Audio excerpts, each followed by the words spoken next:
Welcome to Learning Photography with Duck. Here's your host, Duck.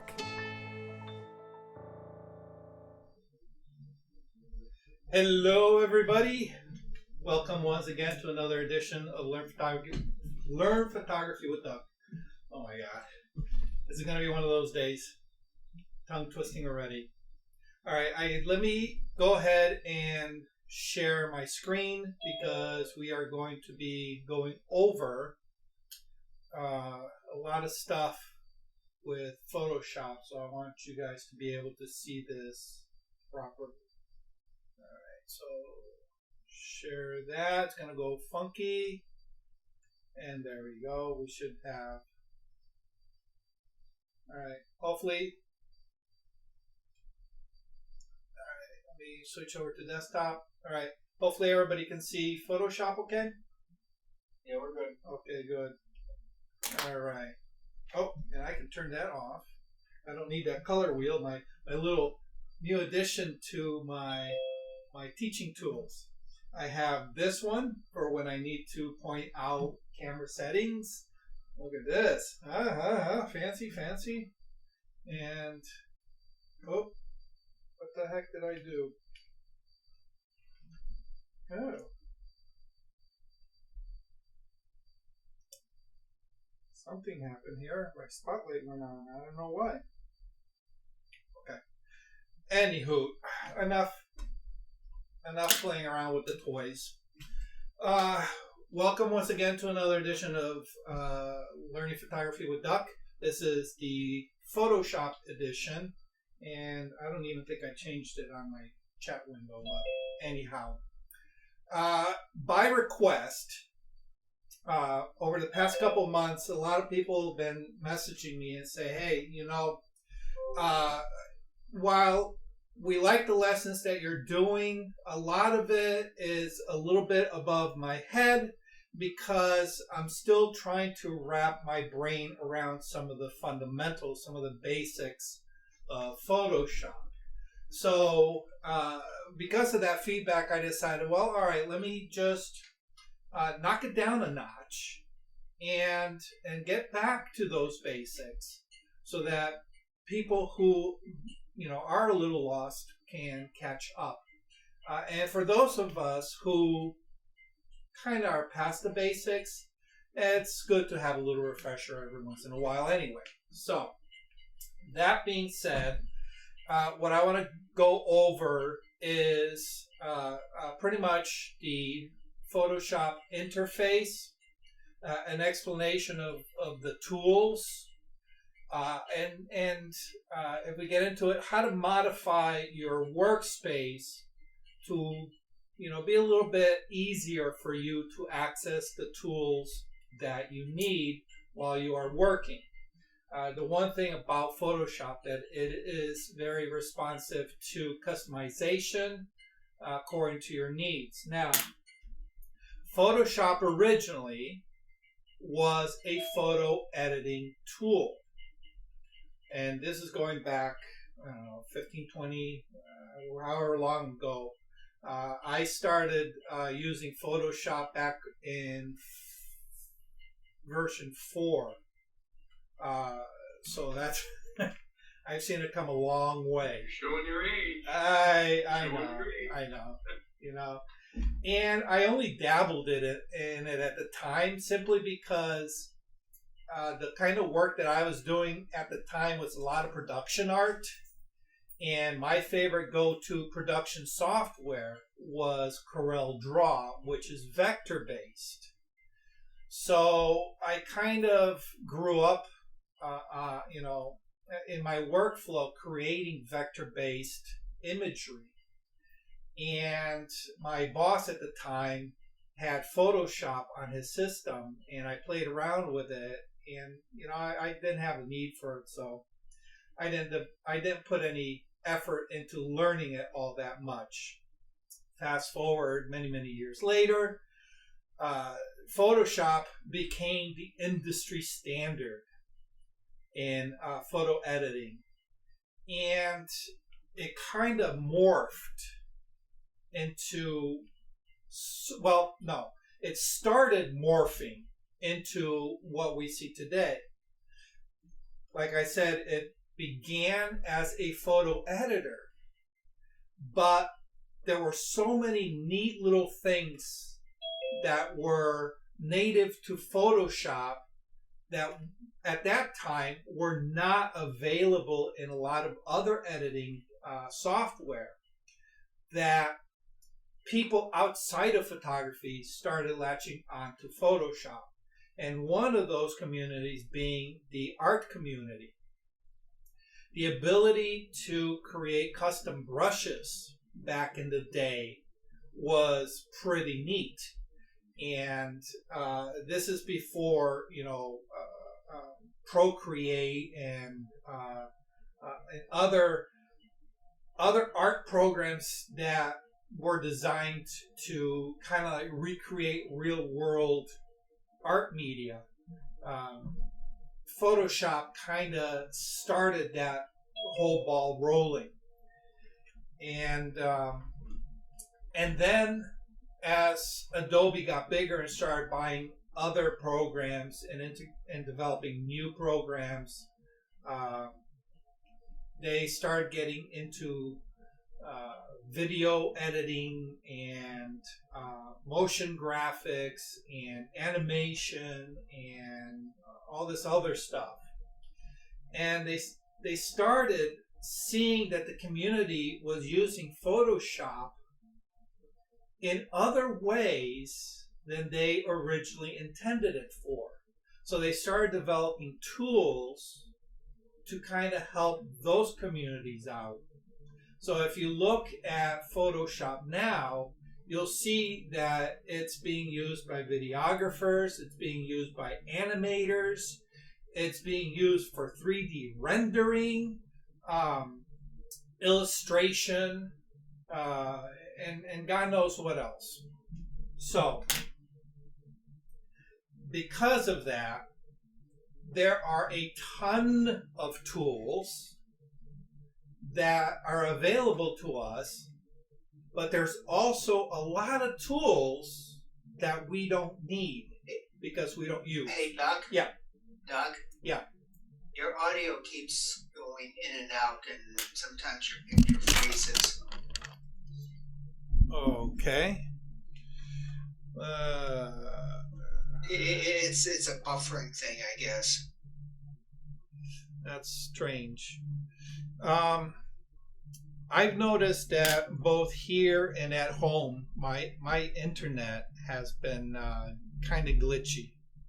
And unfortunately, I have Comcast, and I don't know if it's a Comcast thing. So I apologize if it gets broken up. I don't have... You know what's interesting? Like I have the gallery view, and then I have you, and if I watch you, it freezes up. But when I look over at the gallery, it doesn't hiccup. Anybody else having trouble with the screen sharing glitching? Well, the record is fine when you watch it tomorrow. Okay. Yeah, but that kind of defeats the purpose of being here today. See you tomorrow. I can hear you. It's the same problem that we had for weeks there, Doug. I mean, the lag time, the freezing of the screen. It's the same situation. And when you watch a recording, I mean, you said a couple weeks ago you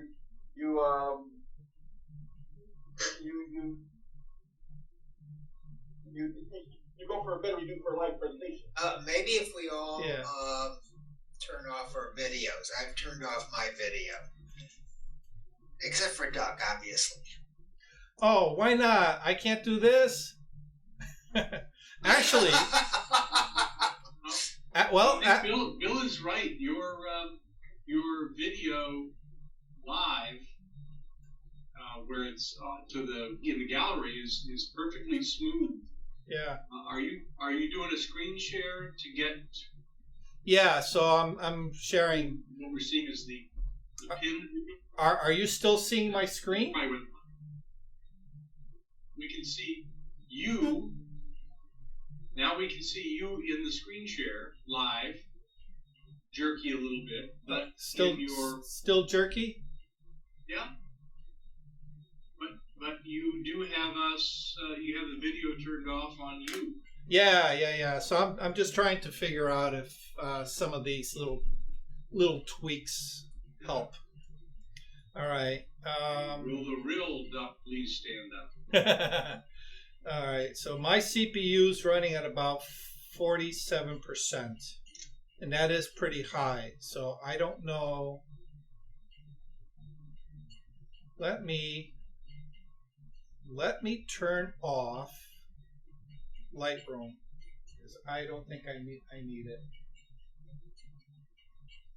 All right, and see if that changes anything. Oh, I'm still. Just be the Zoom screen share process that you can't control that particularly.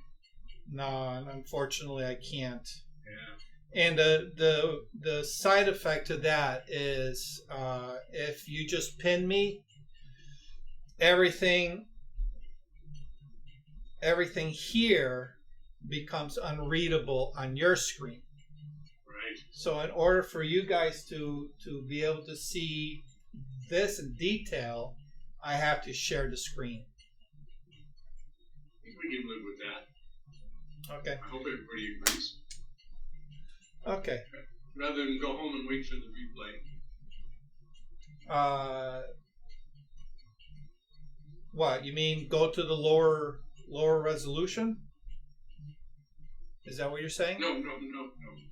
Keep this. Continue as you are. Oh, a little glitchy. You'll put up with the glitchiness? Is that what you're saying? Yeah, other than go watch TV and then come back to the replay. All right. Okay.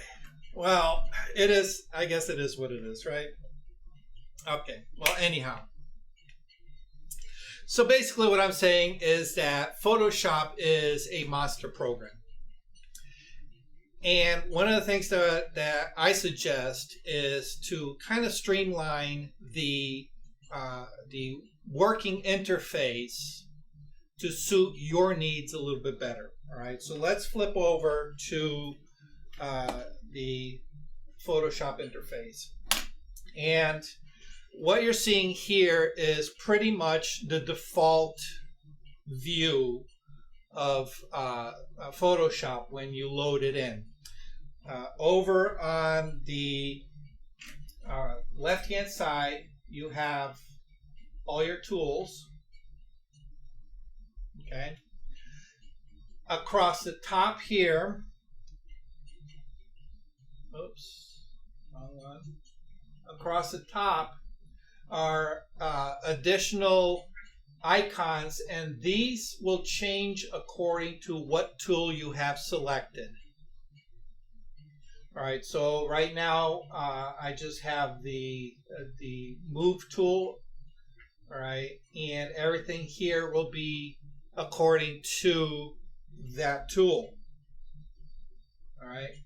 Once I change over to, let's say, a brush. Where's my brush? There's my brush. You can see that up here, it's changed to settings that apply to that tool. All right.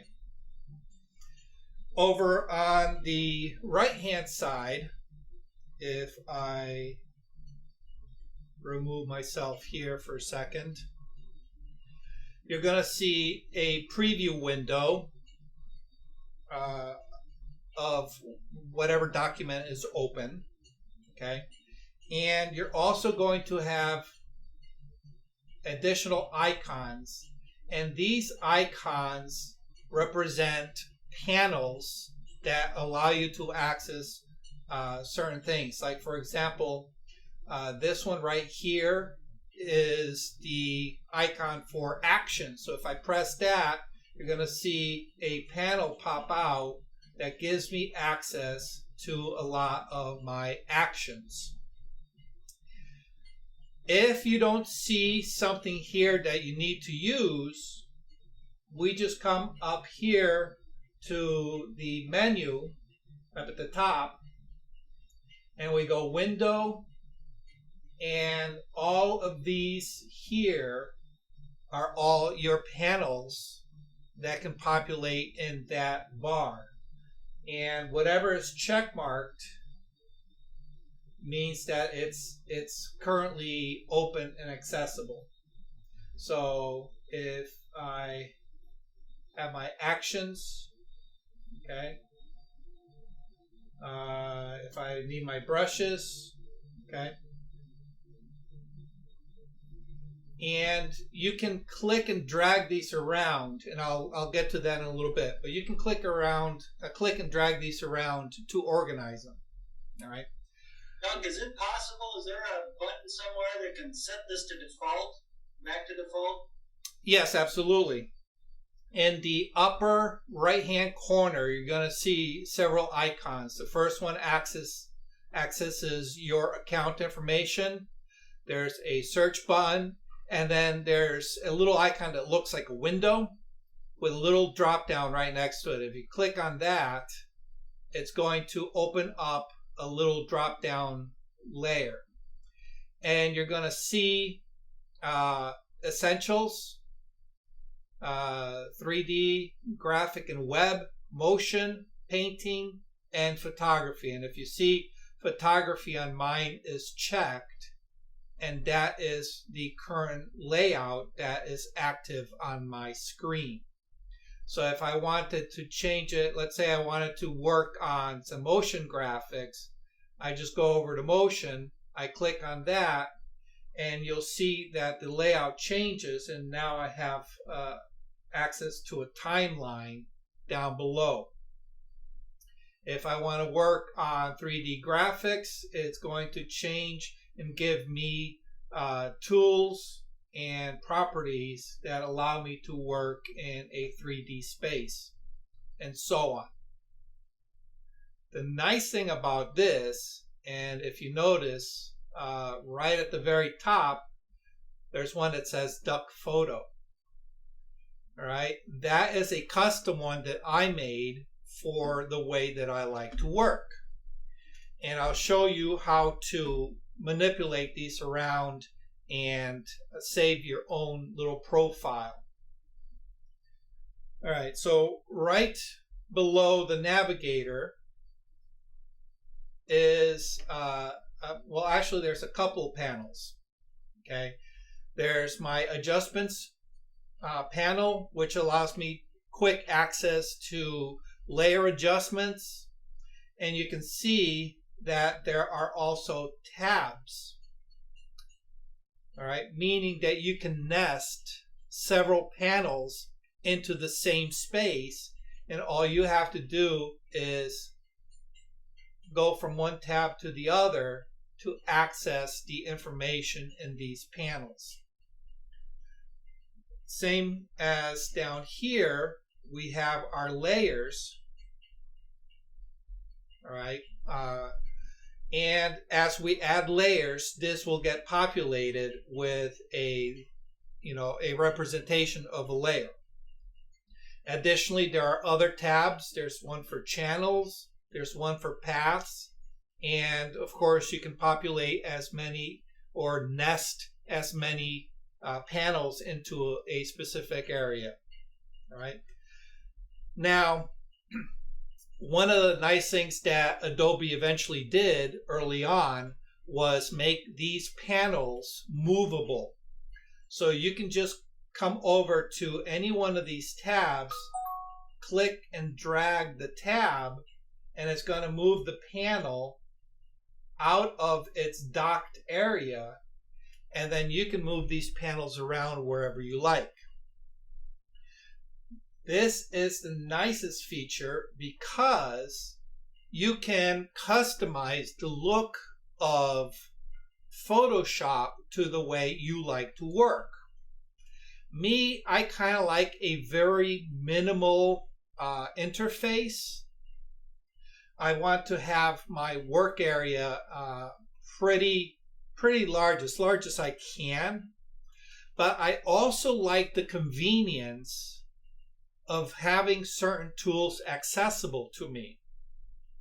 So after a while of moving these panels around and saying, well, you know,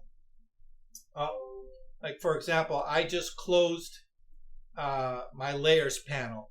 All right, I didn't mean to. I just completely lost my layers panel. All I got to do is come up to Windows, Layers, and I have my layers back.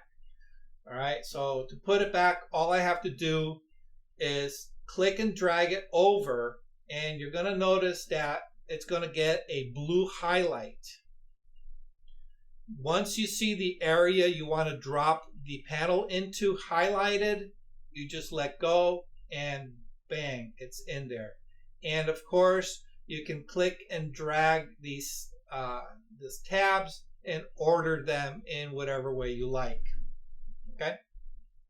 So as I was saying, as I worked, I paid attention to my own personal workflow and the needs that I put a demand on to Photoshop.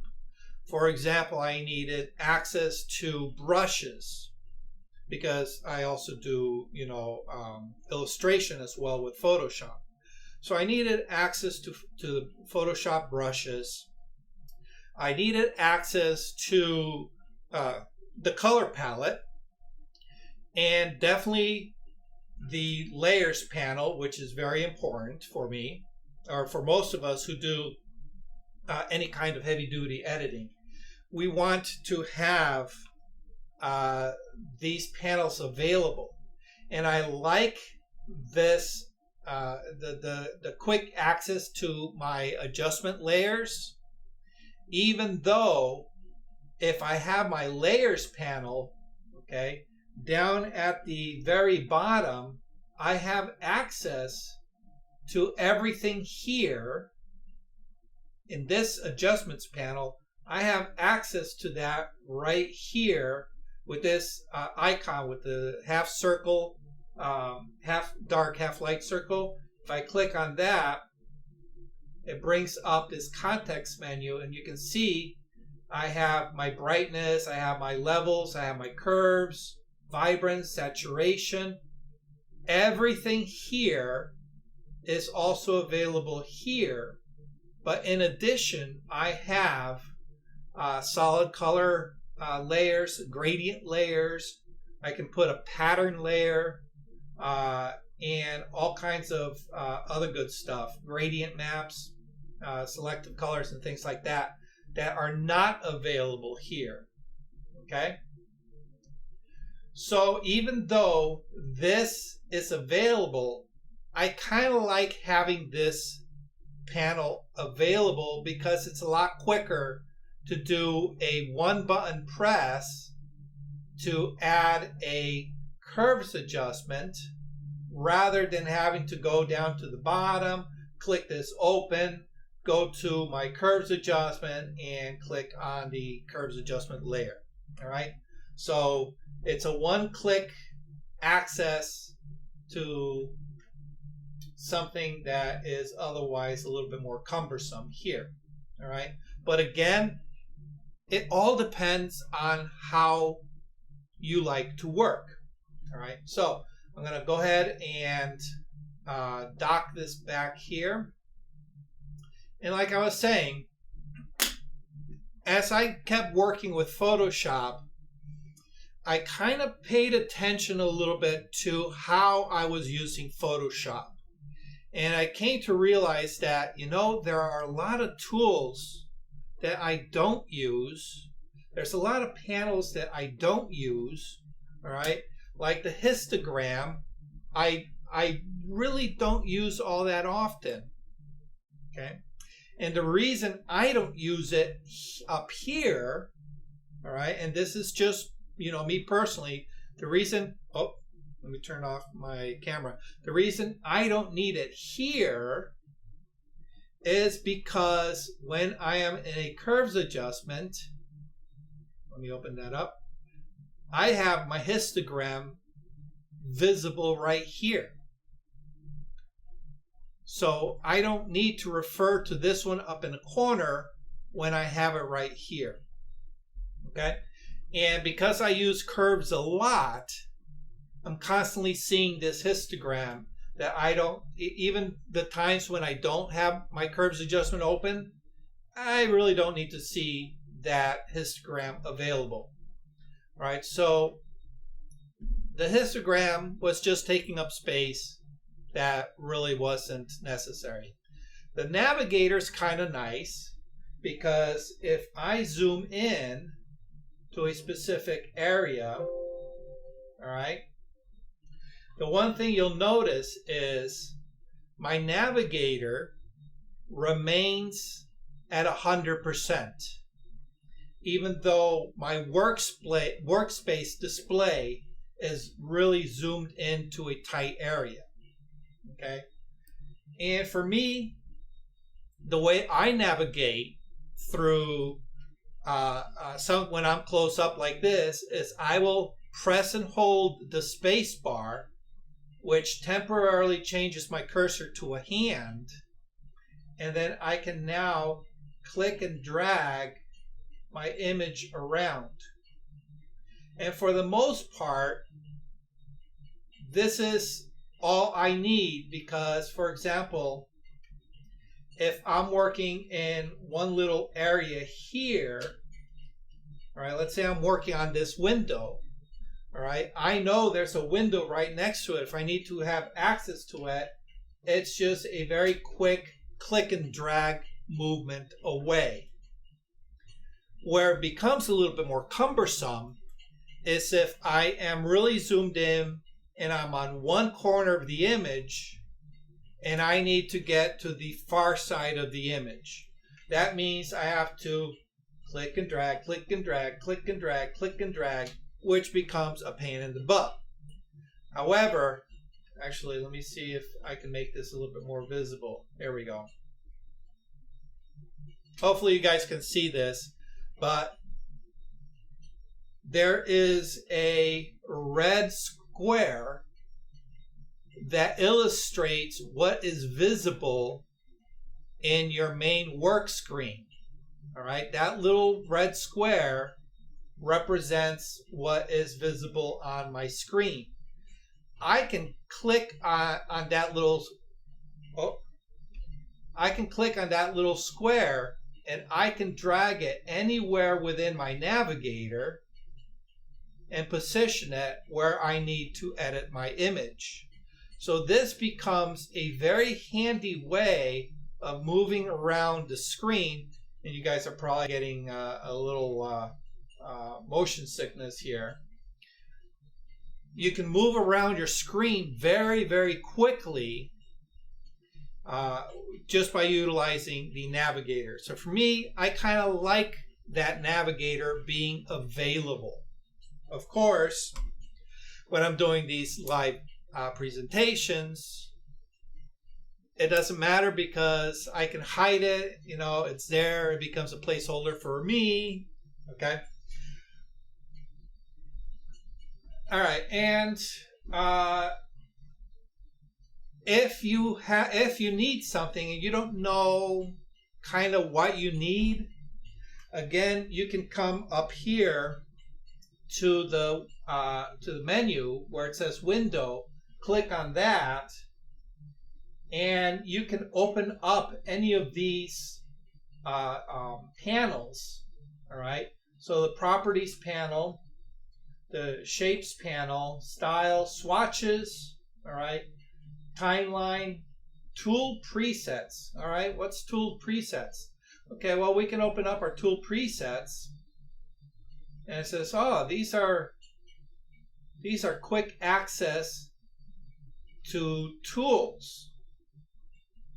All right, and you can see what's in here.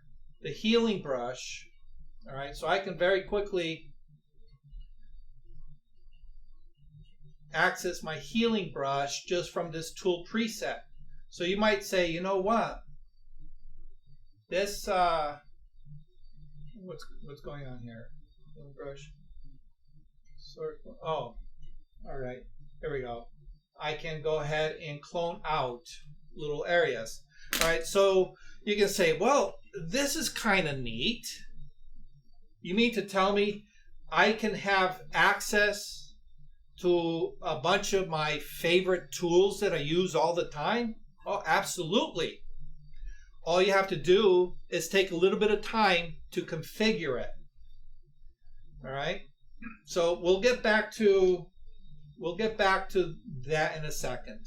Okay. And all of these can be docked anywhere. All right. So for example, the tool preset right now is docked right here. But if I click and drag it off, I can make it its own standalone window. Okay, so I can take that window and place it onto my work area so that, you know, if I'm working here, it's not hiding anything that I'm working on. If it for some reason it gets in my way, all I have to do is very simply just move it out of my way. And that tool preset panel is always available. Okay. The same thing with, you know, brushes, brush settings, things like that. Personally, I don't see why you would need to have, you know, your brushes accessible 100% of the time like this. But you never know. Maybe you need it accessed 100% of the time. Okay. So now, if you find a panel that you don't need, maybe once in a blue moon, but you really don't need it taking up any real estate, you just undock it, make it a free-floating window, and just like any other window, you have your window controls, and there's a little X that will close it. And you'll notice that it's no longer available where it was previously docked. All right. And if you say, well, you know, I kind of liked having my brush panel available, we just go back up to our window, come down to brushes. There's our brushes, our brush settings, and we can go ahead and dock it back into the toolbar. Okay. I have a question. Yep. So I'm playing along. So I created my own workspace called Brian. Yep. And so it created, I guess, the essentials, right? So if I were to come along and let's say I want to get rid of or bring my histogram out, and it gets deleted. Yep. Does that mean that that new workspace has changed, or is there a way to set it again? I mean, okay. No, good, Chris. Good question. All right. So what I'm going to do is I'm going to switch over to mine that says Duck Photo. Okay. And I use this, like I said, because I also do illustration. Sure. So I need access to my brushes, and I need access to my color wheel because these are essential tools to me. Okay. If I decide, well, you know, I'm gonna move brushes over here, all right, which obviously takes up a lot more space. Okay. And I decide, you know, I'm gonna move this. Oh, let me move this. Okay. Over here instead. All right. I'm just gonna really mess this up here. If I can get it to dock there. It doesn't want to dock. There we go. Obviously, this is horrendous. Nobody can work in such a tiny little space. All right. So I said, oh, this is not what I wanted. But I made a million changes to this, and I want to get back to that previous state. I just come back up to the upper right-hand corner where that little icon is, and I will go to Reset Duck Photo. All right. I can't select duct photo because I'm already in that workspace. So click on this is going to do nothing but keep me where I already am. So I just come down to where it says reset duct photo, and bam, I'm back to where I was. Look, is that behind you? Because I can't see what you're looking at. Oh, behind him. Yeah, sorry. Oh, thank you. I'm going to have to find a new place for that little window, I guess. Yeah, it's right here, upper corner. All right, you'll see duct photo, all right, and then reset duct photo. All right, so Brian, his is called Brian. All right, so when it's active, he's going to see a little check mark. If he clicks on that, it's not going to do anything, you know, even though he made 100 million changes to it. He's got to come down here to where it says reset Brian, click on that, and it resets the entire screen to the previously saved state. But you need to save that state, all right? So you've been working with Photoshop for a while. You got your windows looking the way you like. You got rid of a lot of the excess stuff that you don't need. You want to create your own look, all right? We go back to that very same little icon right here in the upper right corner, and it says New Workspace. New Workspace. We click on that, and it's going to pop up a little window. You just name it. All right, we'll call it Learning Photography with Duck Test. Okay. And you have a few options available to you. One of the things that you can save are any keyboard shortcuts that you altered. All right. Now, as you know, Photoshop comes with a bunch of keyboard shortcuts depending on what it is that you want to do. B activates your brush. The space bar activates you being able to move the screen around. L brings up your levels, or Control L brings up your levels. Things like that. You can go in and you can create custom shortcuts to some of the things that you use on a regular basis. So for example, if there's a tool that you access all the time that does not have its own native shortcut, you can assign it its shortcut. So when you create your own shortcuts, you might want to save any of the keyboard shortcuts that you created along with your new workspace. Likewise, all these menus at the top are fully customizable. You can add things, you can remove things, you can move things. It's all 100% customizable. So you can keep your customizations to the menu bars up there as well. And your toolbar. All your customizations to your toolbar will be kept as well. All right, and we'll get to this in a few. All right, and I'll show you why you might want to modify your own toolbar.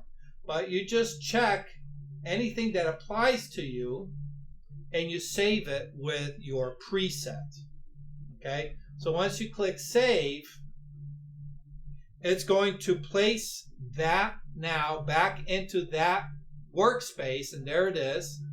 LPwD test, okay, and it's going to save anything and everything that you made changes to the user interface within that workspace, okay.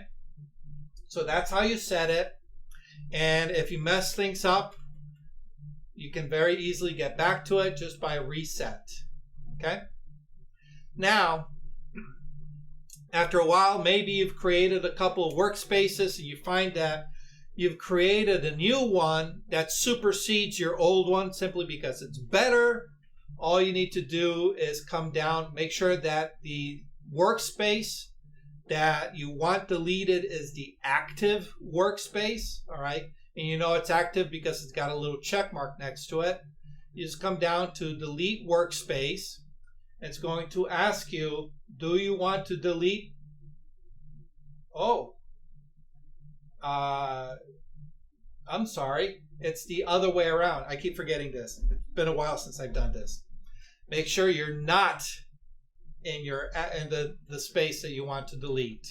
Otherwise, it's not available. So go to any other one. Go down to delete workspace. All right. And from the drop down, just delete whichever one you want to get rid of and say delete. It's going to ask you and say yes. Okay. Now, obviously, I don't recommend you delete any of the ones that come with Photoshop. Okay. But if you do, just realize that the next time you install or update Photoshop, it'll put it back in. Okay. And I think there's also a way of resetting the default ones. I just don't remember it off the top of my head. But if I recall correctly, there is a way of resetting those workspaces. Okay? Doc, I have a question. Yes. I have this odd thing happen sometimes where I'll open the navigator and finished with Photoshop, I'll click out of it, but the navigator and maybe some other panels will stay floating on the screen. Is it because I haven't docked them that it won't close it, you think? You docked them and... I haven't docked them. They're just I just have them up in a corner somewhere. So I go to close out the Photoshop screen, but the little panel for the navigator is still hanging around out there, and I have to close it individually. After you've closed Photoshop? After I close the Photoshop, the main screen. Oh, the document. Okay, gotcha. Yeah, it's just because it wasn't docked. Okay. Just because you close a particular particular file, it really doesn't affect the interface. It's going to go blank because it's not going to mirror whatever document you're working on. So, okay, but good question. Yep. All right. Yeah, one more follow up to what we just talked about. Sure. So I created Brian.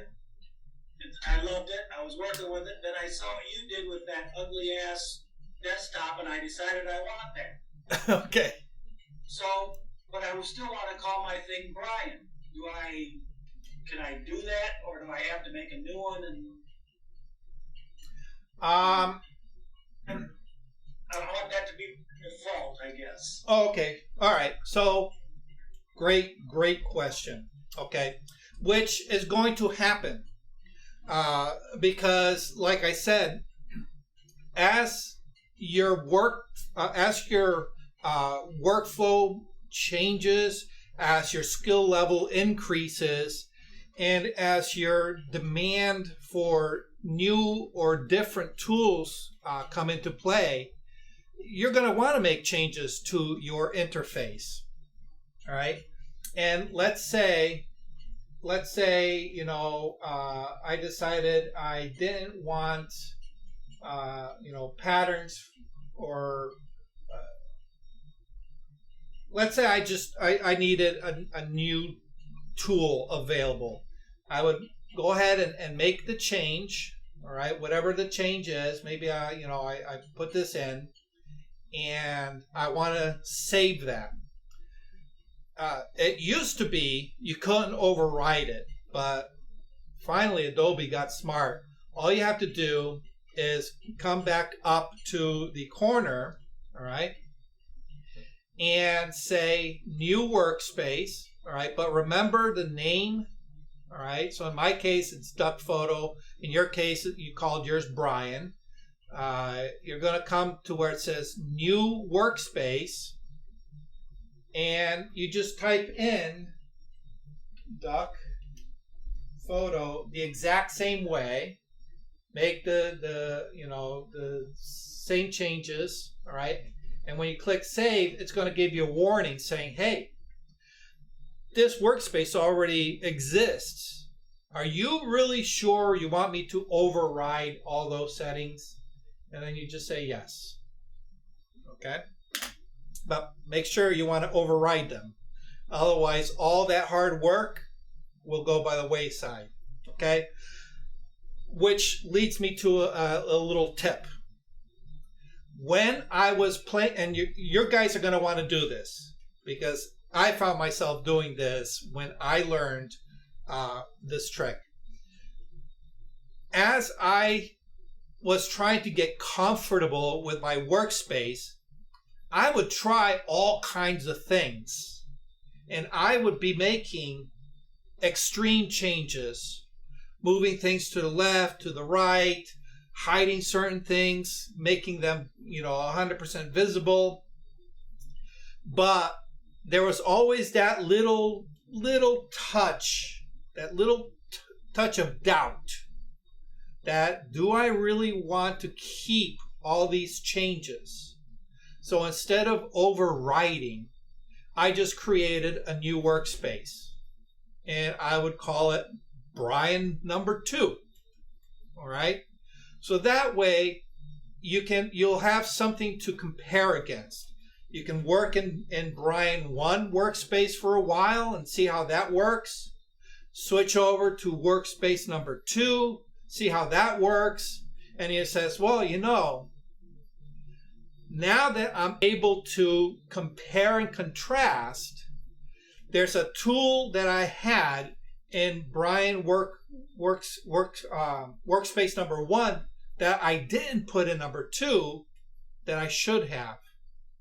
All right.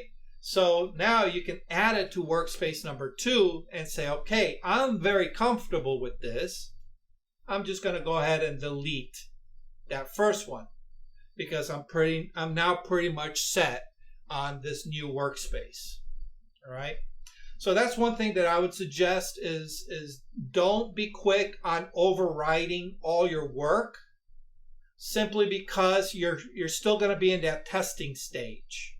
All right, seeing what works, what doesn't. Okay.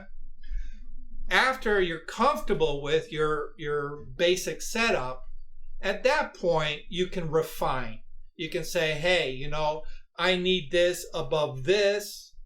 All right, I need this to the left and that to the right. So you're not really changing the tools. You're just changing the aesthetics of it and the accessibility of it. All right. So at that point, go ahead and override your work setup. Okay. Now, one of the things that you'll notice about my setup is these tools are on the right-hand side. Okay. I am right-handed. When I draw with a pen tablet. And I found it very awkward to go across my body to access those tools that were on the left-hand side and then come back to the work area. All right, so it made better sense to me to put the toolbar on the right-hand side. Okay, so here's a little tip for you. If you're right-handed, try it with it on the right-hand side. If you're left-handed, keep it on the left-hand side. You'll find it probably a little bit more accessible. Okay? How long do you think it'll take us to overcome 15 years of looking on the left? Very quickly. I will tell you that with 100% certainty. The minute I made that change, and you know what's funny, Brian, is looking back, it's one of those duh changes that never occurred to me way back when. It was there. That's the default. I got used to it. But now that I'm able to move them around, it never occurred to me to put it on the right-hand side because I am right-handed. All right. And when it was pointed out, actually, it wasn't pointed out. I noticed, I was watching a couple of digital painters, and I noticed one guy had it on the right-hand side, and that little light bulb came on over my head and go, duh, I never thought about moving the toolbar. But that makes sense. I moved it, and let me tell you, I never went back. I never went back. Right? And you'll find that it works really, really nicely. Okay? Especially if you use tablets or display tablets or anything like that. Especially if anybody use display tablets? You know what a display tablet is? It's like a Cintiq. You're actually drawing right on the monitor. Right. When you're working on a display tablet, that's when you really, really, really notice these minor changes become very effective. Okay. Okay. So we're talking about this toolbar. Let me just break it out. And the one thing you'll notice is that this toolbar can be customized. Okay, just like everything else. And if you notice mine probably looks a little bit different than yours. Okay, and the first thing you're going to notice is that I don't have a lot of tools that are visible on your toolbar, simply because I do not use those tools. All right. So for example, this is my smudge. Okay. I only have 3 available. I think yours has maybe 4 or 5. I can't even remember anymore. All right. My brush, okay, you notice that I only have 1 brush here. All the other brushes are inconsequential to me, so I removed them completely from my toolbar, okay? And the nice thing is that you can modify this according to your needs, all right? If you look down all the way at the bottom, let me see if I can get them back, okay? If you look all the way down at the bottom, you're going to see the 3 little ellipses. All right. If you click and hold that, all right, you're going to see where it says at the top, Edit Toolbar. All right. Now, if you look at mine, this menu is probably a lot larger than yours. And that's because it is displaying all the tools that I took out of that initial toolbar. I still have access to them, all right, with this little ellipsis, all right.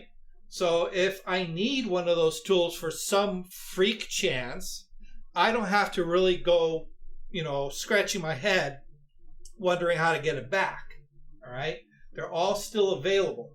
But the nice thing is, if we click on Edit Toolbar, we are given the option to edit that toolbar. And basically what it means, if you do not like a tool, you just click and drag it to where it says Extra Tools. Just click and drag it, and it removes it from the main toolbar, all right? But it still keeps it available should you need it, okay? All right. Now, where is it? Let me see. Do I have it? I don't have it. Okay. So what I want you to notice is it's a little grayed out. Hopefully you guys can see it. But right here, there's a little letter Y. All right, next to my history brush tool, little letter Y. That letter is the shortcut key to access that particular tool. Okay? If you have one of the tools in your main toolbar that has that shortcut, all right, which I don't in this case, I don't have anything with the letter Y. Okay? Oh, actually, here we go. Letter U. Okay? I have a bunch here that has the letter U. So that means every time I press the letter U, it's going to select my first tool here. Okay? When that is selected, when that's the active tool in my toolbar, if I press that letter U again, it's going to toggle to the next tool. So it'll toggle to the ellipse tool. If I toggle it again by pressing it, it's going to go to the polygon tool and so on. And then when it gets to the bottom of that list, all right, it's going to jump over here to this rounded rectangle tool, which I purposely removed because I don't use that tool. If I need rounded corners, I just round the corners of my rectangle tool. All right? So if I don't want that to toggle every time I press the letter U, I just come down here where it says disable shortcuts for hidden toolbars, and I make sure that is selected. Okay? Additionally, this section here represents everything below the ellipses. All right? So you have your quick mask. You have your, I can't even remember what that is. What is that? See, I don't even use that feature. All right. But if any of these you don't need or you don't want, you just disable it and it removes it. Okay? Once you're oh, no, I'm sorry. Let me go back. If you don't like the order of things, you can just click and drag and reorder your toolbar. Okay? All right. If you say, well, you know, I use my object selection tool when I want to have Photoshop automatically separate my subject from the background. All right. I need this object selection tool. But I also want to be able to very quickly access my quick selection tool. So if I click and drag it and separate it, it's going to separate it as well right here. So now you see I have my object selection tool in its own slot, and then right below it is my lasso tool. And if you see, I don't know if you guys can see it, there's a little down arrow. That down arrow says that there's an additional tool available, which is my Polygon lasso tool. So I have both of these here. All right. Oh, no. Sorry. That's the wrong one.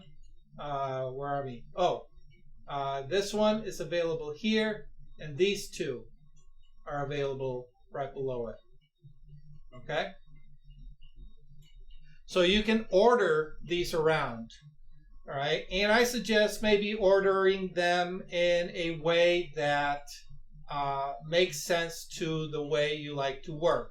So, for example, maybe I'll bring my brush up a little bit higher because I want to be able to go from a quick selection to my brush, and because in my headspace I'm already here, the next level is right there. It makes better sense to have that there. All right, so I'm just going to merge this back down.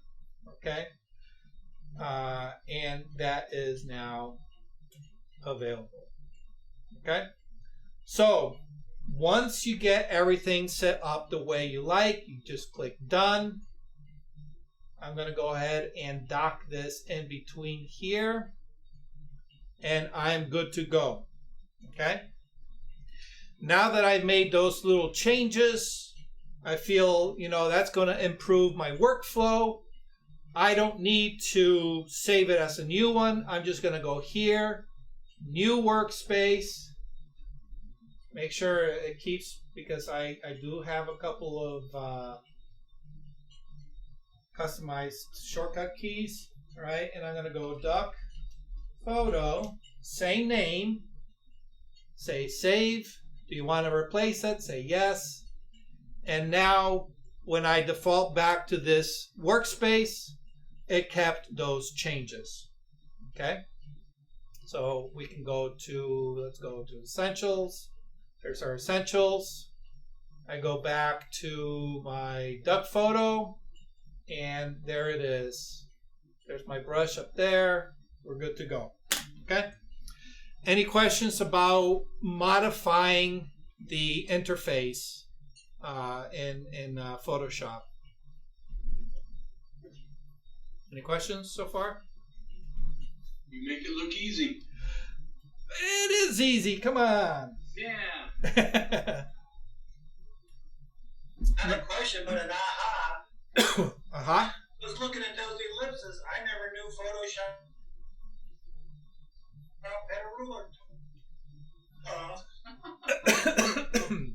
Yep. This is if you need to do layout. Okay. You can access the ruler tool. Where is it?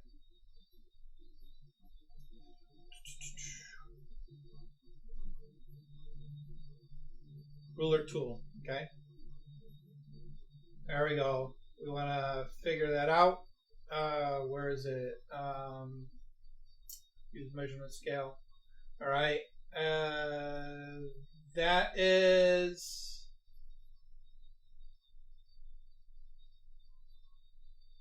what is it? 1,639.21 pixels long.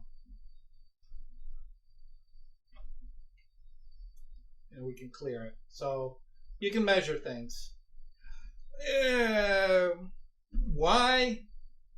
Me personally, I have no use for it, but I do know, well, I don't personally know these people, but I do know, because I've seen them use this tool. I've seen them measure this in order to be able to do time calculations within frames in a video. So you can actually calculate speed by using the ruler tool, going from one frame to another and doing various calculations. Me, I have no use for it, but it's available. Okay. All right. Any other questions on the interface tool or on the UI? Okay. All right. Now, another area that you might want to consider delving into is if you go to Edit, go all the way down to the bottom of that menu, you're going to see keyboard shortcuts, menus, toolbar, which is going to bring you to the same place, and preferences. All right. So keyboard shortcuts brings up a dialog box that allows you to make changes to your menu. Now, there's pros and cons to this. Obviously, making changes to a menu may benefit you in your workflow, but you have to be careful, because if you need to go from like your machine to somebody else's machine and their setup is slightly different, everything that you learned on your system is now going to feel foreign on a borrowed machine. All right, so there's pros, but there's also cons. Okay, reorganizing tools isn't necessarily going to screw you up too much. You'll just need to kind of realign yourself, but you know, the basic tools are all still there. All right, where it's going to get complicated is if you start making changes to your menu, when you start making changes to your shortcut keys. Okay, all right, and here you can see that it says, oh, let me go, sorry, right here, use legacy undo shortcuts, use legacy channel shortcuts. All right, so you can keep certain legacy items, but all of these you can reassign keyboard shortcuts. Okay, you can reassign them. All right, so panel menus. Okay, you can assign shortcuts to anything within Photoshop. Okay, I've modified a couple of my shortcuts. Simply what I've done is I've replaced shortcuts that I don't use and put them and reassign them to something that I need. All right, so for example, one of my actions requires a shortcut that was being used for something else that I never use. So I said, well, I don't need what Photoshop assigned it for, so I'll just reuse it. So I reassigned that shortcut key for my own purposes. Okay, but I would caution you about going too crazy with changing shortcuts, simply because, again, moving into somebody else's machine, sharing resources can become a little awkward. Also, if somebody wrote an action the wrong way and accessed a part of the action by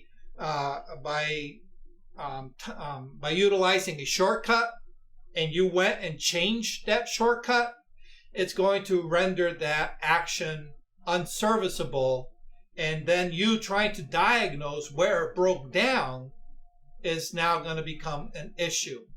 All right. Again, that's only if somebody wrote the action the wrong way, which they shouldn't write it by accessing shortcut keys, but it has happened and I have seen it. Okay. Again, toolbars, you can just access your toolbars from this menu up here, or you can access it from the little ellipses. All right. And then the other one, wrong one, is your preferences. Okay. In preferences, you have a lot of things that you can change within Photoshop to make your system behave a little bit better. All right.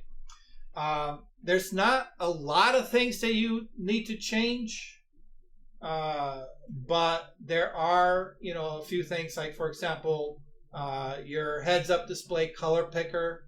Okay. I like the wheel. Some people may like the strip. Let's see. So this is what the wheel looks like over here. All right. And the strip is, let me see. Where is it? If I can get it. Oh, it's not letting me change it because that's open. All right. It'll be something similar to this. Okay. And this is, whenever you pop up a display, all right, how is it going to display it? Okay. Okay. Go back to preferences, general. Okay. And then all you got to do is just go down on the left-hand side, your interface. All right. By default, all right, you can see it says default here is the gray, but you can also have blue. You can also have a very dark interface all the way to a very light interface. And this is kind of that legacy Photoshop interface. I'm not a big fan of this very bright because as you are editing images, it's going to really change how you perceive colors on screen, because you have all this brightness just hitting you straight in the face from the periphery. All right, all this white, all this light around it is going to influence how you perceive colors on the screen. All right, so I suggest either this kind of like mid-tone gray or lighter tone gray, or this mid-tone gray, simply because it allows you to perceive those colors a little bit more realistically. Okay, but you can change that right here. All right, and you can do all kinds of nice little changes like drop shadows and all kinds of cosmetic modifications to the user interface. Okay, so spend some time, play around with it. You know, if you don't like anything, you just reset everything, right? Workspace, nothing much there. Tools, okay. Animated zoom resizes, so you can do things with the way Photoshop handles the zoom. Okay. History log, nothing there. The one thing, performance. Okay, this is one area that I would suggest getting a little bit comfortable with, because this will allow you to do certain things with your system in order to make it perform better. Okay, for example, the memory usage. All right, you can tell your system how much memory to allocate for Photoshop to use. All right, this becomes what's typically referred to as a scratch disk. All right, and the reason this is important is because as you are doing things, you are using RAM memory, which is kind of like short-term memory. All right, and if your system is not a beefy system, what happens, it says, okay, I'm running out of this short-term memory. I'm going to need to take some of this and put it onto the disk, which obviously is long-term memory. All right, so it's doing all this swapping back and forth, back and forth, back and forth. All right, so how much space is allocated for this is determined by this little slider. Okay, and I have it set to about 10,000 roughly. All right, if you find your system is doing a lot of hanging up, you might want to up this. Okay, or if you have a really fast system with multiple drives, you know, maybe this can be brought down a little bit. Okay, all right. Question for you, Doc. Yeah. Question for you. Yeah. If you're also running Lightroom simultaneously, should you back off on that memory? Only if you're seeing a perceived slowing down of your system. Just realize that this isn't going to give you a lot of performance benefits. All right, you may, you know, depending on your system, you may not even see any benefit. All right, depending on how your system is allocating memory use. Okay, but that being said, this is a one spot where you can test that on your system. Okay. The other one is right next to it with the graphics processor. All right. What I've noticed is that sometimes this can really add benefits. Okay. For example, you have three modes: basic, normal, and advanced. And there's a little description here what it means. All right. Again, this has to do with CPU performance. All right. I keep mine on normal, but the one thing that you'll want to do is if you have OpenCL on your graphics card, go ahead and use that, because there is a noticeable performance increase with your OpenCL. Okay. Sometimes this gets turned off for some reason. I haven't been able to figure out the rhyme or reason why that happens. All right. But this is part of your graphics card, and because other programs utilize this, it may be turned off by something else on your system. So this is something that you want to keep an eye on. It's recommended you keep your OpenCL on, simply because what it does is it transfers some of that processing power to your graphics card. Okay, so that's something to keep in mind. Okay, all right. I think we're now getting into more advanced waters here. So a few other little things that may be of benefit is where it says cursors. Okay. Let's see, scratch disk. We talked about scratch disk, right? These are my scratch disks. Don't need to worry about that. All right. How your cursors behave when you are doing anything can play an important role. All right. Me, I like to see what size a brush I am working with when I'm working with brushes. And so what I like to do is I like to keep mine at where it says full brush tip. Okay, full size brush tip. And what that means is it's going to place a little ring around the outside part of my cursor. Now, right up here, you're going to see a little representation. And as you toggle through these, that's going to change. All right, so you see the standard display is just to show you the icon of the brush. All right, it's kind of similar to your UI for your operating system. The standard display is this arrow, all right? And you can see that I've modified my arrow to be a little bit larger and to be yellow so that you guys can see it a little bit easier, all right? So for Photoshop, the default's a little brush. All right, you can go to a precise, which is kind of like a little crosshair, a little reticle. Normal brush, basically it's just a round circle with a little reticle on the inside.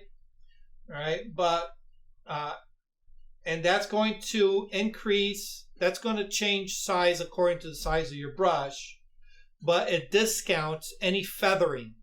All right, so I prefer the full size, and of course I like showing the little crosshair in the center just so I can precisely pinpoint where on my canvas I'm placing that brush. Okay, and then you can say, all right, show the crosshairs only while I'm painting.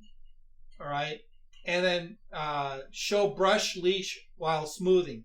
All right, I don't think we've ever discussed smoothening.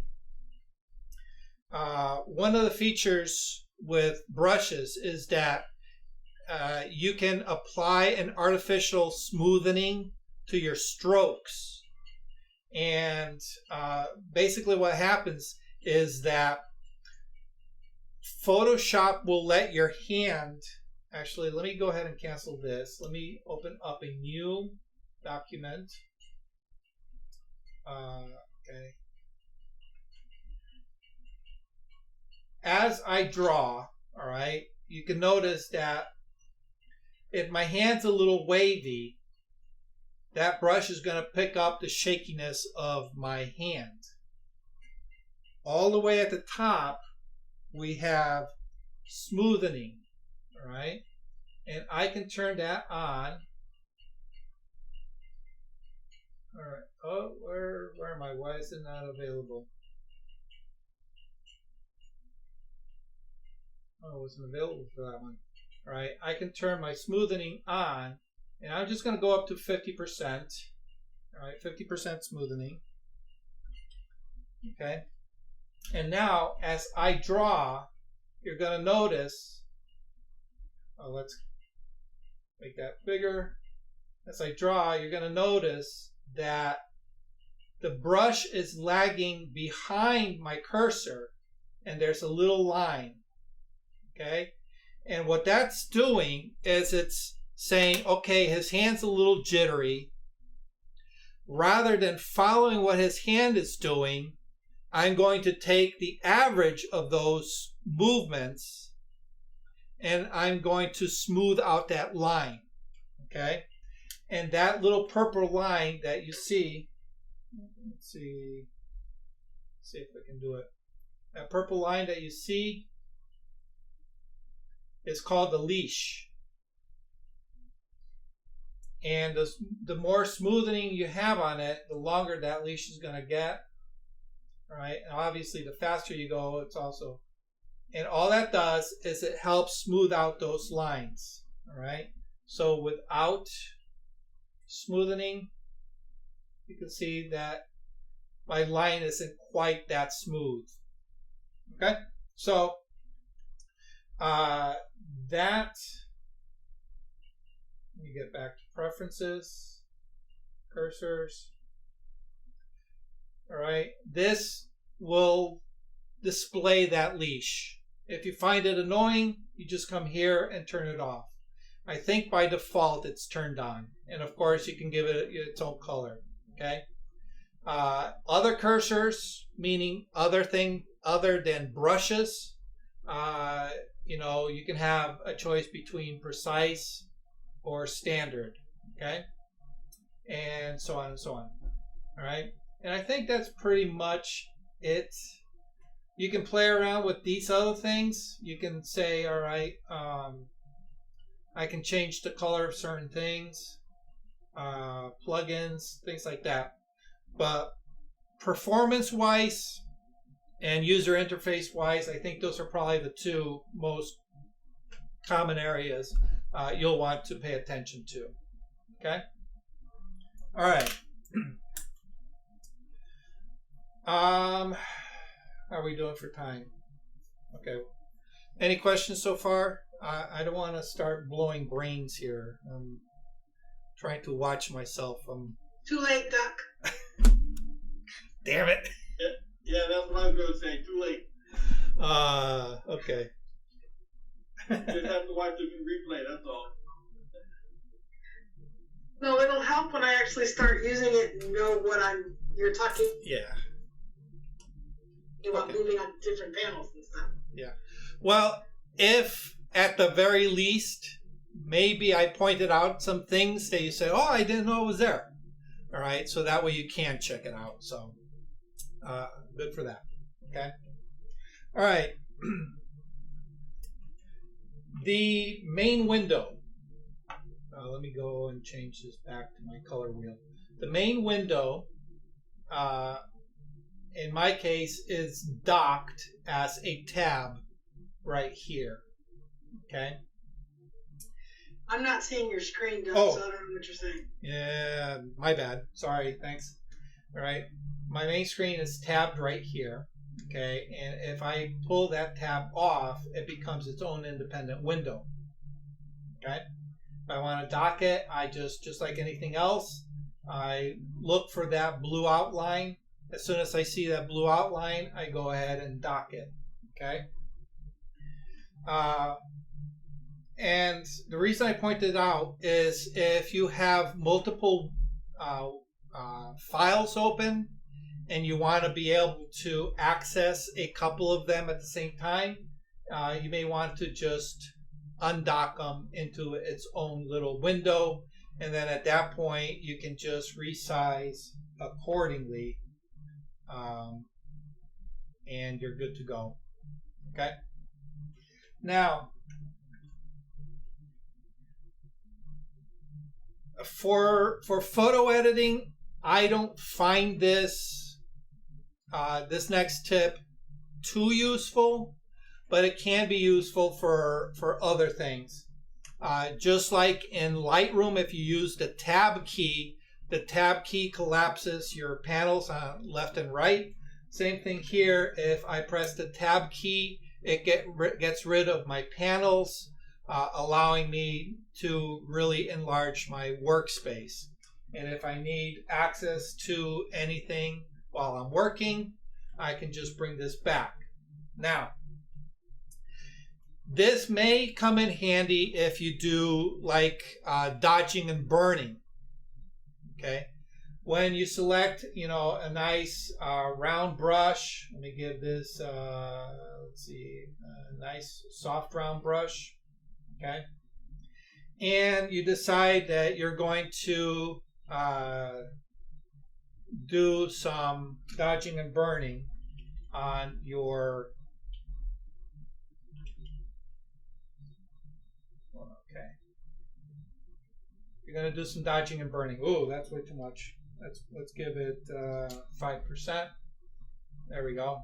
Okay, and as you're dodging and burning, if you say, oh, you know what, I'm being distracted by everything, all this information on the side, you can just very quickly get rid of all those things, and you can say, okay, well, I'm going to go ahead and do what I need to without all that distraction, and then you can say, okay, I'm going to do all my little dodging and burning here.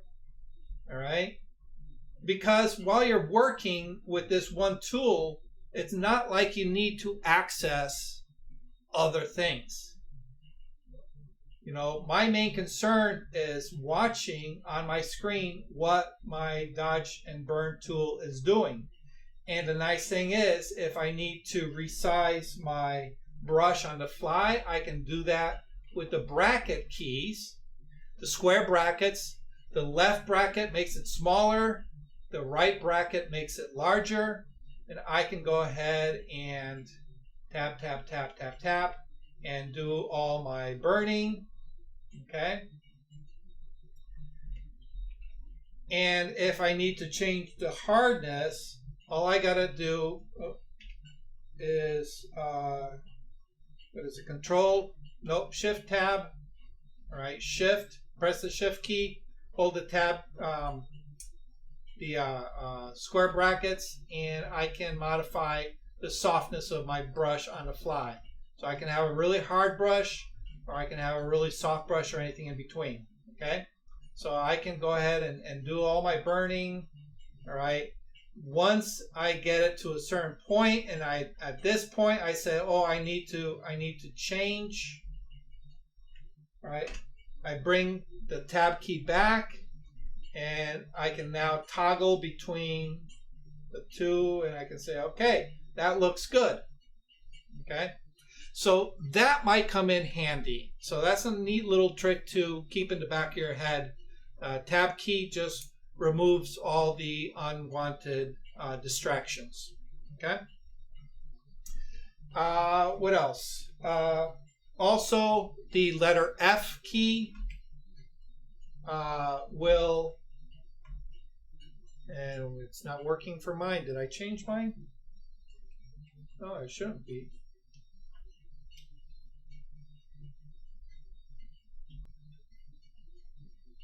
Okay, my F key is not working. Why is my F key not working? Well, the F key is supposed to go from your screen mode, standard to full. I may have changed it. I don't remember changing it, but it may have. But you have full screen mode with menu bar, and then you have full screen mode without the menu bar. Okay, and hit the escape key, brings it back. Okay, or if you hit the let's see. Yeah, I think that was pretty much it. Okay, that's pretty much it for interface and customizing your interface, your work area, and some of the basics. All right. The next Photoshop session, I'm going to go into. I'm going to get into the adjustments because this is another area that people are having problems with, is trying to figure out what adjustments they need for their particular edits. Okay. So, any questions to this point? Thanks, Doug. You did help me out quite a bit. I didn't know what. I now know how to rearrange my screen. Cool. Yeah, and take a look and see if there's some tools that you don't use.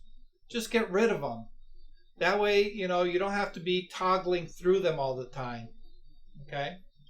The other thing is, if you notice, when you pull up a tool that has multiple tools nested in it, like this one, all the way at the end will show you the shortcut key. All right. One thing that I suggest is pay attention to that shortcut key. And instead of coming over and using the icon, try to get into the habit of using the shortcut key. And then eventually what's going to happen is you're going to have one hand on the keyboard, one hand on your mouse or tablet, and then you're going to go, all right, there's my patch tool. Here's my brush tool. Okay. Here's my lasso tool. All right. All with the press of a shortcut key. Okay. Here's my stamp tool. All right. I can make my stamp tool larger with the bracket keys. Okay. All right. Here's my rectangle, which I do sometimes use. Okay. Here's my patch tool. Oh, we said that already. Here's my crop. Okay. All with a shortcut key. So pay attention to those shortcut keys whenever you can. Okay. Same goes with the menu at the top. If you're constantly coming up here, all right, take a look at all those shortcut keys there. Try to see if you can commit some of them to memory, especially the ones that you use all the time. Okay. All right. Okay, guys, that's pretty much it for today's lesson. I apologize if some of it was a little bit too basic. Hopefully not too boring. Always a surprise. All right, cool. New shows. Alrighty, awesome. If you have any questions, comments, or concerns, yeah. Yeah, do you have a question? I was saying good night. Oh, good night. All right. So I was saying if you have, moving down the road, if you have any questions, you can always hit me up in the Facebook page. I'll be more on than the happy. Zoom key, Duck, mine's on negative. I keep on pressing it. How to get it bigger without changing the percent number? To tell you honestly, here's the shortcut that I use. Okay. Yeah. It doesn't matter what tool is selected. Okay. If you press and hold the letter Z and you scrub, press and hold, and my Why is my Photoshop is locking up? Why is my Photoshop locking up? Press and hold the letters. Keeps on going smaller. I can't get it bigger unless I put in like 25% or something. It just gets smaller and smaller. Yeah, you have. You probably have the negative brush or the negative zoom.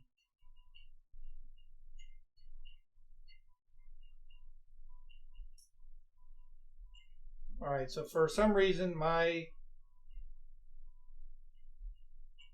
Photoshop is hanging up.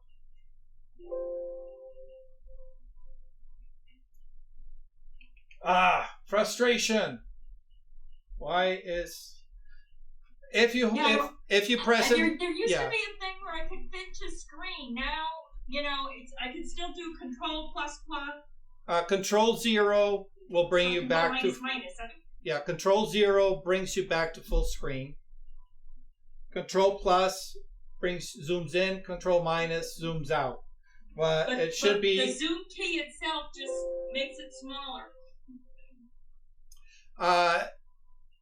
Yeah, if it's supposed to be if you hold the letter Z, and you scrub to the right, it should make your zoom in, and if you scrub it to the left, it should zoom out.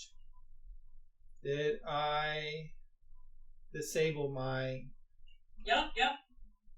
Workspace? Yes, it does that. Okay, Thanks. yeah. I think I probably did something here as I was going through earlier, and my scrubby zoom. I think my scrubby zoom is disabled. Yeah, mine only works to make it smaller. Oh, that's weird. Yeah. Yeah, see, mine's not working at all for some reason, and it was working yesterday. Errol, are you saying that it's not working when you press Control plus sign? No, Control ++, Control minus, it works. And then this holding the Z right left works. But the tool zoom itself, if I press that, it's only going smaller, the negative. Oh. Yeah. So. Yeah, this is view. Let me see. For some reason, mine is not zooming in anymore. Where is it? Keyboard shortcuts. View. Where's my zoom in? Zoom out.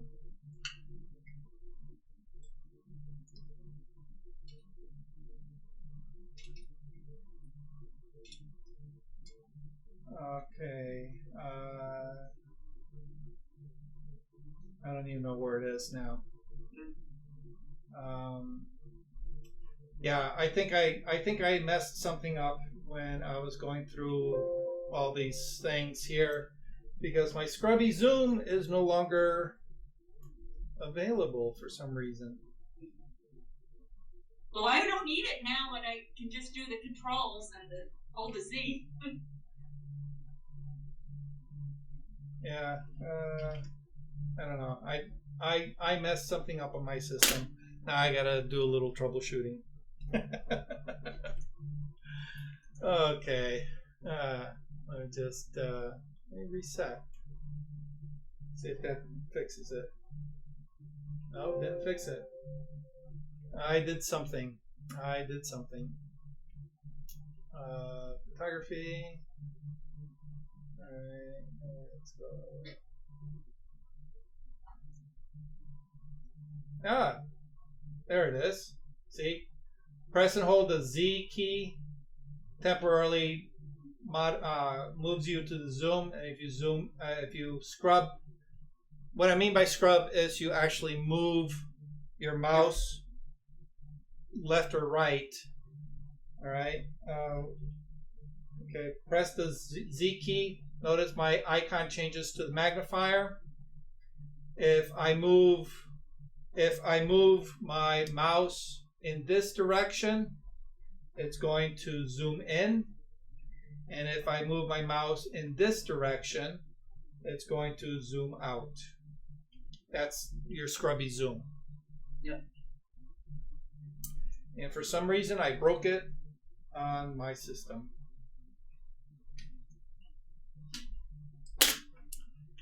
Go figure. But anyhow, that's another little tip. And fit to screen was what? Control 0. Control 0. Yeah. Control 0 will make it fit. Control 1 gives you 100%. So, meaning 1 pixel on your screen will be 1 pixel in the image. So it's a pixel per pixel representation of your image. And this is good for those of you who are pixel peepers. All right. So if you see something like, you know, this little detail, I say, you know, oh, I want to get rid of that little detail. You know, you can zoom in. You know, just Control 1 zooms in at 100%. You can remove all that little detail, and then Control 0 zooms you back out. Okay. All right. Now I got to figure out why my scrubby zoom is not working for this. Now, see, it's not working. I broke something. Okay. All right. Gotta love it. All right, guys. It was a pleasure. I'll be watching this again tomorrow. Okay. That's fine. That's fine. Oh no, I forgot to record it. You know what I always do, Doc? When I take a picture? Yeah. After I take a picture, or especially of a group, I'll say, "Oh, I forgot to put the film in the camera." Oh yeah, you have yeah, to say yeah. without a memory card. Yeah. How do you like Wadsworth Falls? Nice. Yeah, I was looking at some of those images popping up. That's awesome. Yeah. Somebody posted an image of a girl in the water at Southford Falls, and I'm like, that could have been a recent photo. She would have been freezing. Let's hope not. God. Maybe she was just photoshopped into. No, she was definitely in the water, you know. But and it was, I think it was in the Show Me Your Connecticut Facebook group, and I'm like, oh, I know that's not a recent photo. I wish Zoom would fix this. If you look at me move my head, you'll see the Chroma Key thing doesn't work exactly. Well, it's not using Chroma Key. Okay, I'm not using Chroma Key. No, that's why it looks like that. Well, let's see what happens if It's using object recognition. Okay. For Chroma Key, you need solid color. I blue. Yeah. Okay, hold on. Let's see what happens if I put this in Chroma Key mode. Hold on a second. I painted, instead of having the shower curtain behind me, I now have a blue wall. Oh, okay. Hold on one second. Choose virtual background. Let's say none. This is the wall I have now. Yeah, there you go. I think it's your headphones. Oh, I have the headphone. The headphone does it too. This is the blue wall, and you notice this has a horrible shadow where the shadow didn't show up when I had it. I have green screen. I'm going to say I have green screen. I know it's blue, but let's see what happens. Yeah, but you can tell Zoom what color to key out. Oh, it says I have green screen. It doesn't say give me the option to say green though, unless I clicked it. Yeah. Let me see. Let me pull up. Yeah, if it says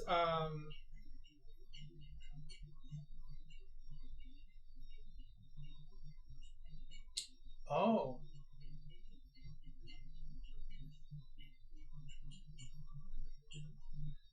And I was not going to paint the wall blue green because I don't like green. Yeah. I only go so far with this. Plus, I have a black chair behind. I thought. Oh yeah, you can. Okay.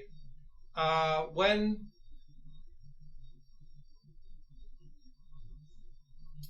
Okay, so here, let me. I'm not sharing my screen, but hopefully you guys can see this. Where it says background and filters, all right, and you say I have a green screen. Click on that. Yeah. Okay. Yes. And what did I do? See, I'm wearing a blue jacket, so that doesn't. Yeah. So what you'll need to do is whatever you want to replace your background.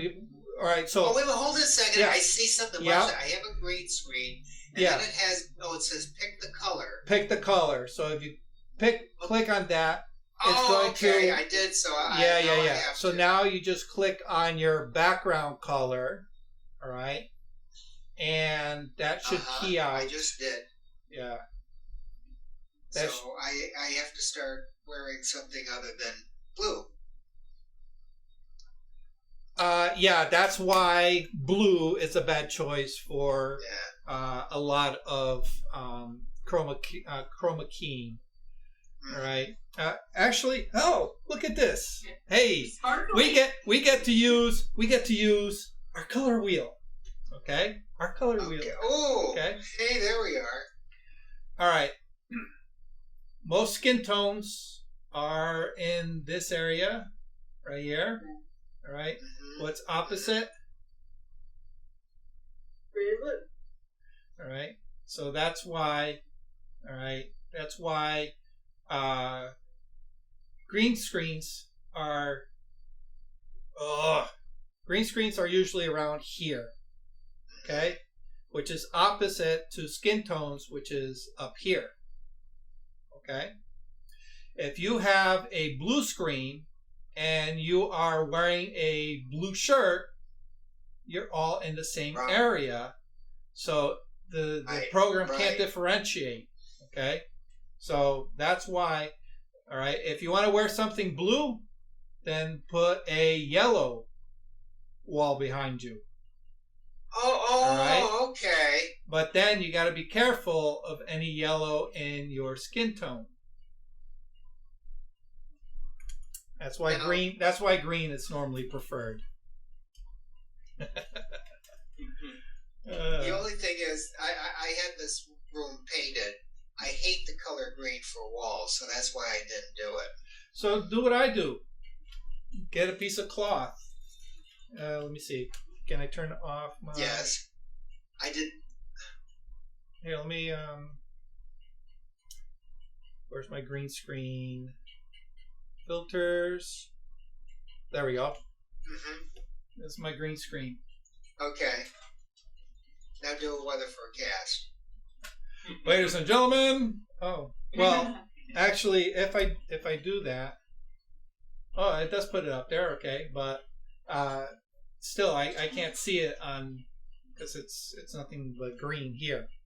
All right. So what I'm actually doing is I'm interacting in front of a solid color green.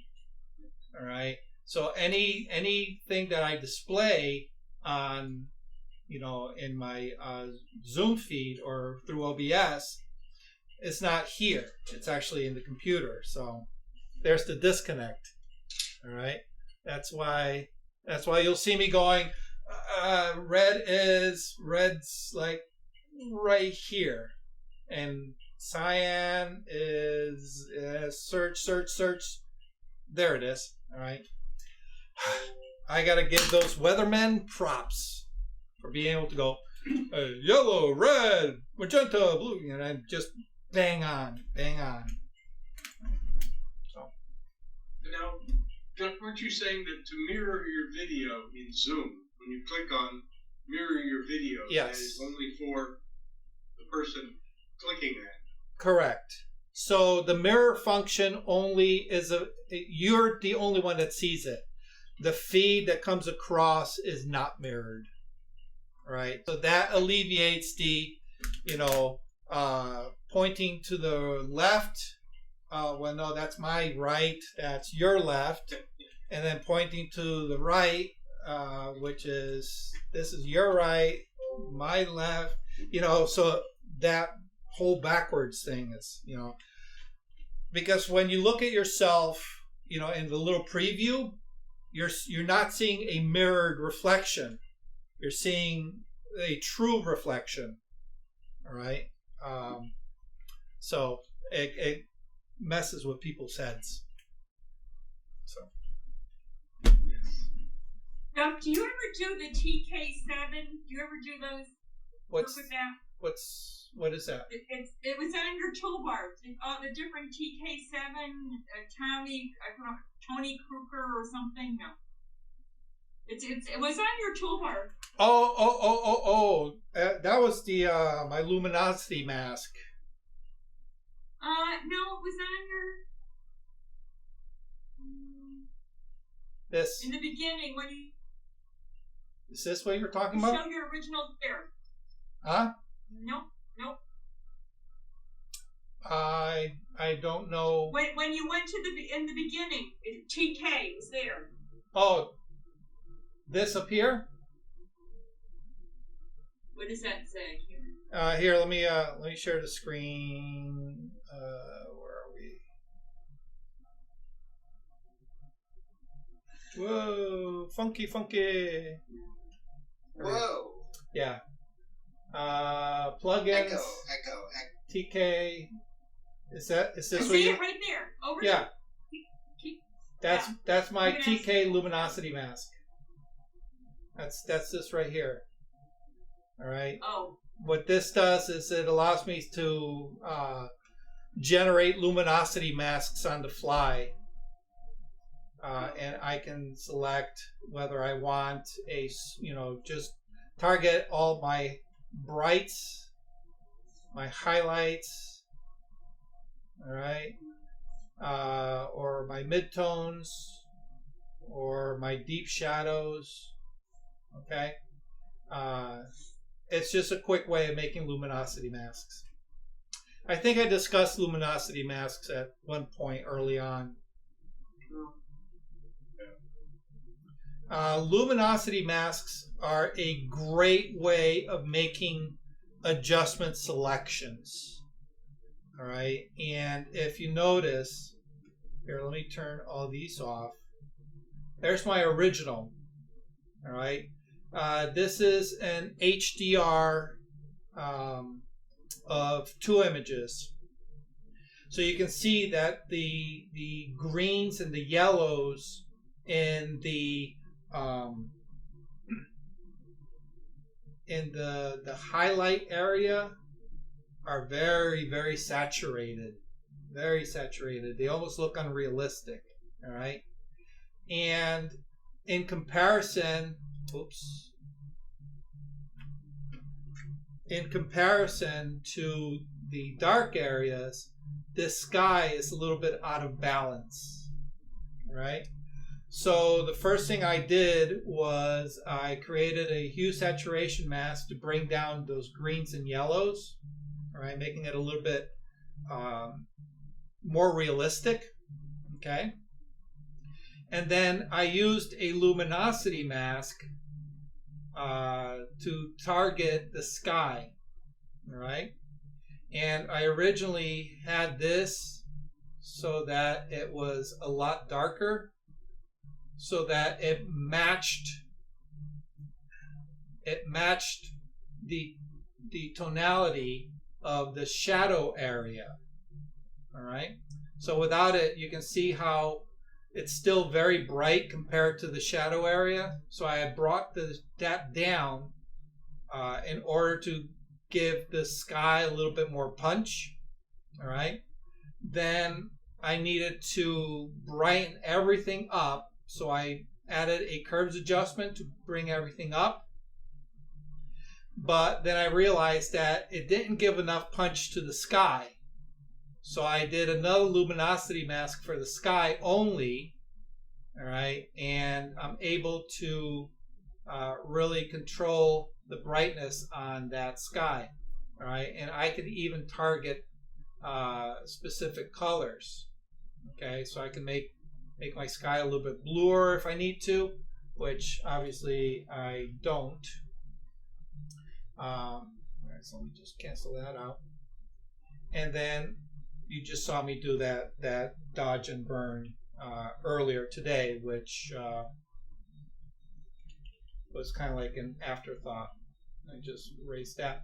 But the luminosity mask is nothing more than a mask that I created. All right, so you can see it made a selection of all this bright area. And the way I did that is with that TK Luminosity tool. Okay, this is a free download that you guys can get from the Adobe Apps Store.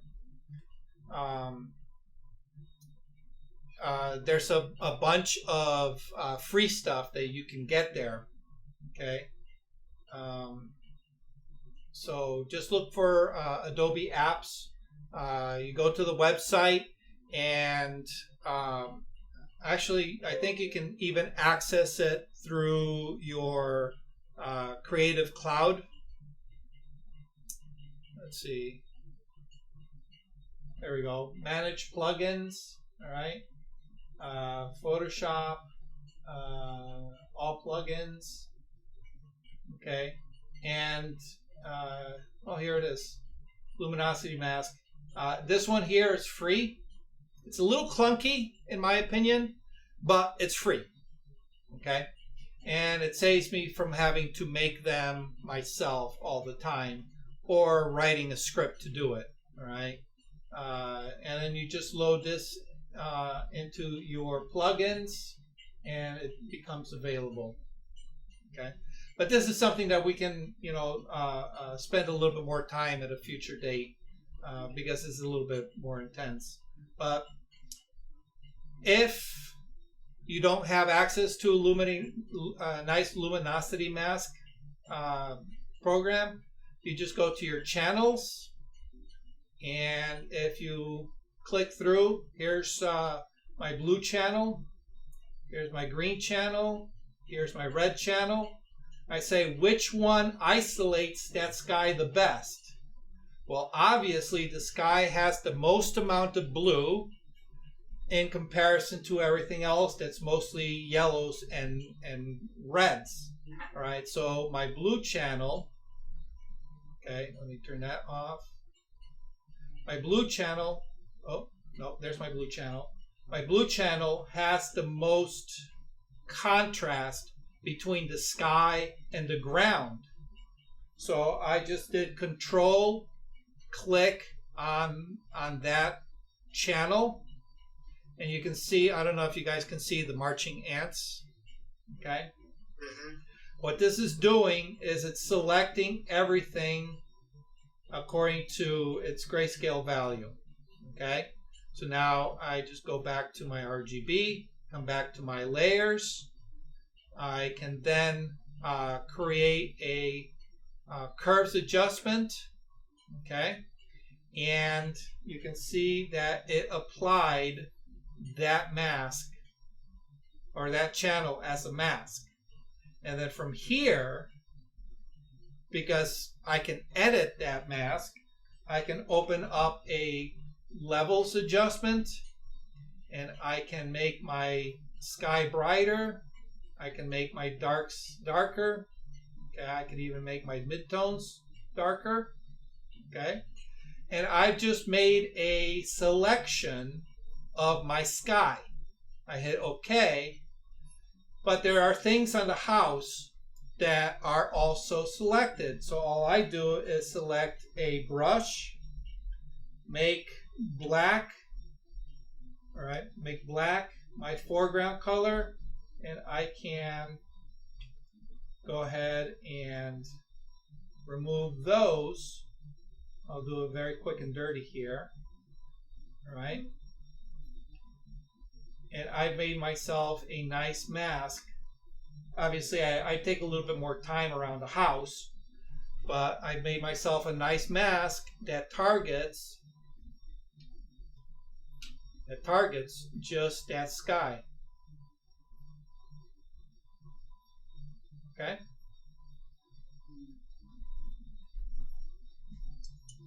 All right. And that's a quick lesson on Luminosity Masks. Okay. All right, guys. Always a pleasure. Thank you, Doc. We will see you next. Thanks, Doc. While you guys are still here, and for those of you who are watching the replay, and if you make it this far, Robert Fielder of the Hartford Amateur Photographers Club and I are looking to put together a off-camera flash workshop that's going to be next month. We're looking at, right now it looks like the 17th, which is a Saturday, or it may be the 24th, but we're leaning more towards the 17th. It's going to be in New Haven, and we're just going to be using off-camera flash with a model. So if you ever wanted to learn how to use a flash off your camera to get better images, consider attending down. I'll be letting everybody know once things firm up, but I just wanted to let you know that it's in the works. Okay. Of course, because it's COVID, masks will be required, social distancing will be adhered to, and we're going to keep it to, just a few photographers. Okay. Right. All right. And right now we have 2 models lined up for that day. So. Do they have to wear masks? No, as long as they keep distance, we can ease up on their mask as long as we keep them safe. So, unless, of course, you want to photograph them with a mask on. You never know. Hey, it's... Could you imagine somebody doing nudes and they have to wear masks? That's not out of the realm. You got to realize, though... They've already been done. It's yeah. Probably, yeah. Because you have to realize masks they're now our norm. Okay? Right. So masks being introduced into photography is, it's as part, showcasing as being part of our norm is not beyond the realm, right? I just did a photo shoot with one of the models that's going to be there. I just did a photo shoot. It was I dressed her up as a nurse, and she was wearing a mask for those photos because they're going for stock photography and masks are the norm. So yeah, if you want to do a nude shoot and have the model wearing a mask, make sure it's a funky mask. And be creative. Maybe she's wearing the mask in other places. Oh my God! Don't get me started. Don't get me started. All right. And on that note. And on that note. All right, guys. Always a pleasure. Thank you very much. Okay. And we'll see ya. Bye. Bye. Thank you for watching Learning Photography with Duck. Brought to you in association with Milford Photo, your local full-service camera store. Located in downtown Milford, Connecticut, Milford Photo offers you a personalized shopping experience. From the latest camera gear to printing and framing services. And, of course, educational workshops to teach you the finer aspects of photography. Don't forget to tell them Duck sent you.